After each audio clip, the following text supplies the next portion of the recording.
Telespectadores, sejam bem-vindos ao programa Ecologia em Ação, hoje com um tema sensacional do momento. Vamos comentar a corrupção ambiental. Esse é um tema quente. Joinville ferveu esta semana que passou. E eu acho que comentar esse tema sobre corrupção ambiental é muito importante, porque normalmente as pessoas falam na corrupção lá em Brasília, lá na Petrobras, lá na Eletrosul, no BNDES, mas hoje nós vamos falar sobre a corrupção em Joinville. E a polícia andou tendo muito serviço, muita gente foi na preventiva, morar lá na zona sul de Joinville. E assim vamos entrando num tema que eu gostaria de falar, que ocorreu comigo como profissional da área florestal, no tempo do IBDF, Instituto Brasileiro de Desenvolvimento Florestal, um instituto que operava nos governos militares. Então, muita gente fala que nos governos militares não tinha corrupção, que estava tudo certo. Ledo engano. Os civis e os funcionários que não eram militares, eles realmente abusaram e enganaram os militares. Mas vamos ver como é que era isso aí. Então o IBDF, na década de 70, ele tinha delegacia estadual em Joinville. Então tinha um delegado, um engenheiro agrônomo, um colega meu, tinha um outro engenheiro florestal, o superintendente era engenheiro agrônomo e o engenheiro técnico da delegacia estadual era um engenheiro florestal. Tinha outros técnicos, mas eram esses dois profissionais. E operava na Rua do Príncipe e tinha um balcão de atendimento, tinha seus funcionários e a legislação dizia que o IBDF era o órgão que recebia os projetos florestais de reposição florestal e projetos de incentivo fiscal. Então, no governo do Castelo Branco, em 1965, foi instituído um decreto que possibilitava ao cidadão brasileiro de pegar o seu dinheiro do imposto de renda, uma parte do imposto de renda que ele ia pagar, ele poderia gastar esse dinheiro em determinados itens para plantar florestas.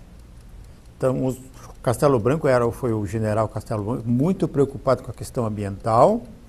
Ele, então, criou essa legislação. Era o Decreto-Lei 101, se não me engano. Depois vieram outras alternativas e outros aperfeiçoamentos legais e técnicos para a aplicação desses incentivos fiscais. As normativas foram se sucedendo. Mas, então, no balcão você vinha o dono de uma serraria, de um pica-pau. Joinville tinha 40 serrarias pequenas que cortavam a Mata Atlântica, né, nos nossos morros. Até no Boa Vista tinha uma serraria. Na Vila Nova tinha 2 ou 3, no Rio Bonito tinha serraria. E eles usavam a madeira extraída das montanhas, dos morros, dos mananciais de água. Não tinha controle. E com a legislação florestal da Lei Federal Nacional, passaram a existir regulamentos. Mas então os pequenos, por exemplo, vinham no balcão e pediam orientação e encaminhavam esse cliente para alguns engenheiros que eram amigos da casa. Então quem na realidade fazia o projeto eram os funcionários de dentro do IBDF. Eles que faziam. E o engenheiro via lá e assinava, passava uma RT, protocolava no nome dele, e aí o projeto não era nem fiscalizado, e o cliente, o contribuinte, com o protocolo do projeto de reflorestamento ou de florestamento, ele recebia créditos em guias florestais. Aí ele poderia continuar serrando e transportando a madeira serrada com aquelas guias florestais geradas pela apresentação do projeto de reflorestamento. Ele cortava e tinha que plantar. Para cada árvore, uma árvore cortada, ele tinha que plantar 4. Só que isso era só no papel. Então a corrupção já estava aí. Na captação, na aquisição do cliente, na captura, no sequestro do contribuinte que vinha no balcão, que era encaminhado para um determinado engenheiro, e os demais engenheiros que poderiam estar fazendo esse trabalho profissional, como autônomo, não conseguiam esse serviço, porque tudo já vinha, não saía mais do balcão do IBDF naquele tempo. E assim os projetos eram de péssima qualidade, não havia fiscalização. E esses laranjas, eles então muitas vezes nem iam no terreno. Vê se a área que estava sendo solicitada para corte raso ou então um corte seletivo só para tirar as madeiras mais economicamente viáveis, né, como canela, maçaranduba, araucária na região alta do estado de Santa Catarina. Então isso tudo não tinha controle. Até os documentos que eram anexados ao projetinho lá de reflorestamento ou de supressão de vegetação eram croquis, não eram plantas como a gente tem hoje, com todos os requisitos técnicos modernos de exatidão, né? As coordenadas geográficas coincidindo exatamente com o GPS. Então isso tudo não existia e era tudo feito assim meio, como se dizia na época, nas coxas. Esses projetos, então, entravam no IBAMA, aliás, no IBDF, e, como nunca foram fiscalizados, eles também não são encontrados hoje em dia. Se você quer buscar um projeto protocolado na década de 70 do século passado, você não encontra esses projetos mais no hoje IBAMA, em Florianópolis. Então, muitas vezes você precisa da baixa de uma RT, você precisa ver se realmente teu projeto, que você tem uma RT de responsabilidade técnica na elaboração e na execução, se ele foi implantado ou não. Então você não tem como ir atrás disso.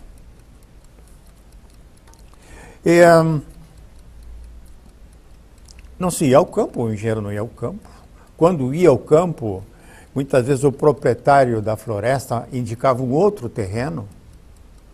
Então não havia aquela condição de você ter certeza de que aquele terreno que você estava fazendo um projeto, ou que aquele projeto está sendo apresentado no protocolo, era realmente da escritura com aquela área ou a imagem que você captou a campo, onde se fez o inventário florestal. Então, eram situações técnicas muito ruins e isso permitia que houvesse, então, esse tipo de corrupção, esse desvio de conduta, tanto do funcionário do balcão, tanto do engenheiro que também fazia projetos, particularmente, e tinha o laranja que fazia o protocolo e rachavam o que entrava do madeireiro, da serraria. E assim o dano ambiental foi muito grande. Foram cortadas florestas em áreas de preservação permanente, onde jamais deveria ter sido feito um corte.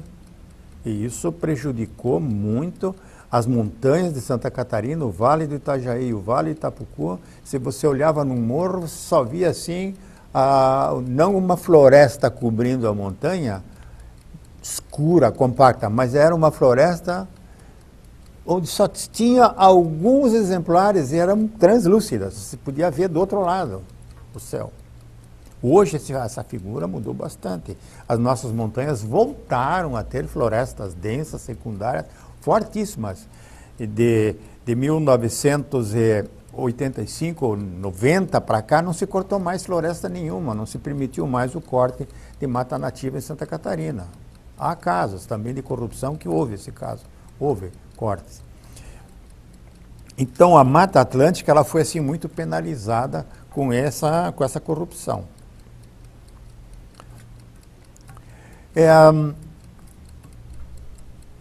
Com a supressão nas áreas de preservação permanente, o que aconteceu com os regimes hídricos do Estado?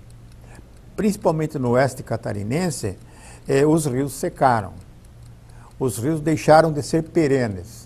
As matas ciliares foram cortadas. As encostas íngremes tiveram supressão de vegetação. Então, sem floresta não se preserva a água não segura na região, ela não segura, ela não forma aquíferos, ela não forma bacias de captação.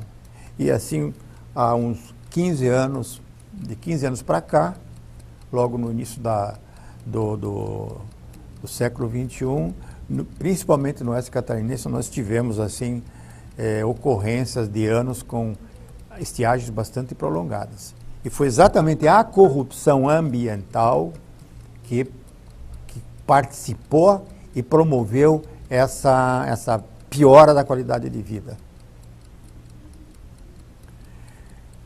Quando então você organiza uma quadrilha dentro da instituição e outra quadrilha do lado de fora, quem sofre a sociedade. Mas nós vamos continuar com esse tema da área florestal no segundo bloco, abordando a lei dos incentivos fiscais do FISET Reflorestamento, do qual eu participei ativamente como pioneiro no Brasil em 1967. Então, no segundo bloco, fica por aí, aguarda aí, que eu vou voltar nesse tema muito interessante.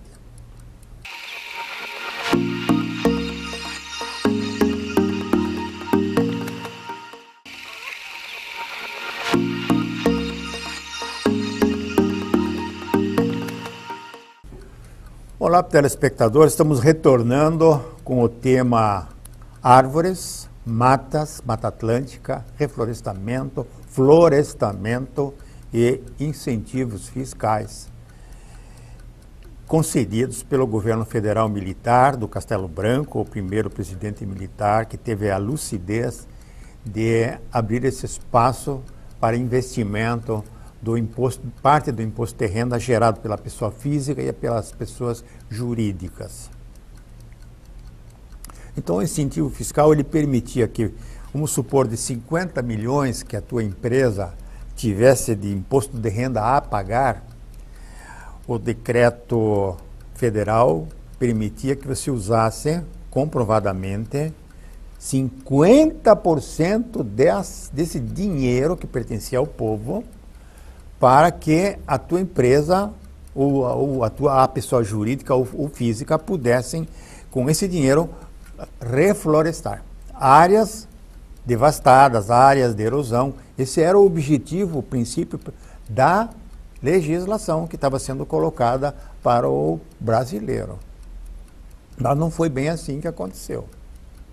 Então, muitas florestas nativas exuberantes foram compradas.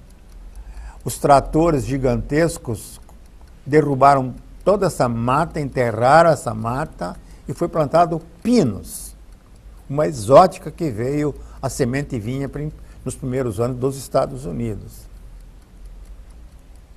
Então funcionava assim, você comprava um terreno, mais barato possível era sempre os terrenos com Mata Atlântica. Os terrenos com Mata Atlântica não tinham valor, ou tinham um baixíssimo valor. Porque para você fazer uma agricultura, você tinha que derrubar, você tinha que tirar os tocos, as raízes, tirar a pedra e limpar o terreno, nivelar o terreno para poder usar essas áreas com agricultura familiar ou agricultura já que exigia a presença de máquinas e equipamentos num solo sem tocos e sem acidentes muito fortes. Então com essa política de incentivos fiscais, começaram a surgir as reflorestadoras.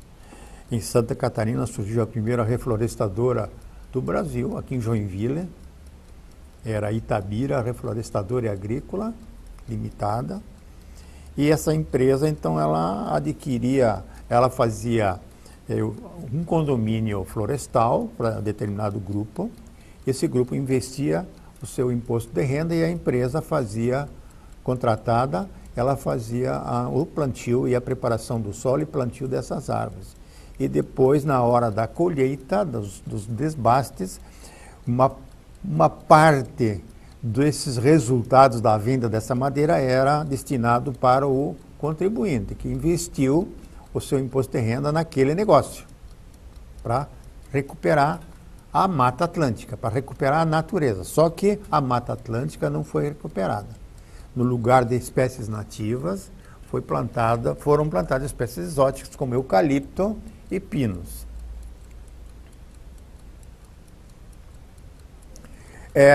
O projeto era encaminhado para Florianópolis, inicialmente, no Ministério da Agricultura, porque não havia ainda a existência do Instituto Brasileiro de Desenvolvimento Florestal, o IBDF não estava constituído ainda, não estava organizado. Esse primeiro projeto, então, que foi feito aqui por mim, para Itabira, ele foi diretamente para a capital federal, que era o Rio de Janeiro, na Rua México. Então, esse projeto chegou lá e não se sabia nem como analisar e como verificar se esse projeto estava correto ou não estava. Então, até o formulário do projeto que eu fiz, ele foi utilizado pelo próprio Instituto. Pediu permissão e nós aperfeiçoamos, então, um modelo de projeto. E assim os plantios começaram a surgir, as reflorestadoras começaram a surgir, as empresas criaram departamentos florestais, como a Tupi, a VEG, criaram departamentos florestais para plantar árvores. E essas empresas, muitas delas realmente tiveram muito sucesso porque aplicaram corretamente e honestamente o incentivo fiscal que foi traduzido em árvore. Outras não o fizeram corretamente. Usaram parte do incentivo, arranjaram documentação comprovando os 50% que podia ser aplicado e usaram o dinheiro para outra coisa, para viajar, para ir para o exterior, para fazer compra em Nova York. E assim começou a corrupção nessa legislação florestal. Então, para sempre aperfeiçoar e evitar que o brasileiro esperto se comportasse ilegalmente, criminosamente, as normas foram sendo baixadas, sempre cada vez cerceando mais essa liberdade que se tinha no princípio. Então, tivemos em Santa Catarina muitos projetos incentivados que hoje não tem mais nada.